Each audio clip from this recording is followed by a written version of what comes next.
The headline grabber and the surprise package yesterday, Ciara, was the changes to the property tax, and I suppose inevitably big negative reaction to this, particularly from the parties on the left. And I have to say, Ciara, I just find it jaw-dropping. I think if you're opposed to the property tax and you're on the left, you're essentially a fraud. I don't understand how you can be on the left of politics and oppose a property tax. I think we need to grow up in this country. I think we're all pretty much agreed, as much as you can get agreement on anything, that we want proper services. We want good infrastructure. We want a good health service. We want a good education service. We also want free everything as well. And we want well-paid public servants. You've got to pay for that somehow. And how are we going to pay for it if we don't broaden the tax base? And that includes, I'm afraid, a property tax. And I just don't understand how the left in this country oppose it.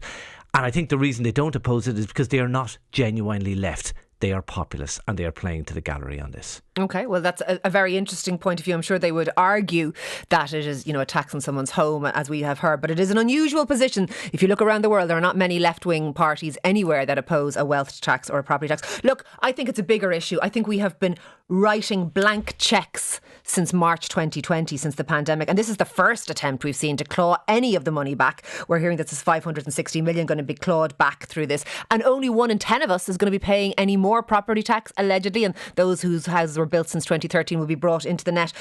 But I think, and I have to say, like anyone else, I'd personally rather not pay tax. I'd personally rather not pay more tax. But at the end of the day, we need to think about what we are spending. And I'm very interested to see whether people are going to fall for, I suppose, the line that we can spend and spend and spend and borrow and borrow and borrow and never pay any of it back. This is the beginning of that. I think what happens now is really interesting, because we may see a water charges type of reaction to this for all we know. We don't know. But I am very interested to see how the electorate, never mind the parties, but the electorate respond to this, because we have been spending money like it was a tap that we turned on and water was coming out.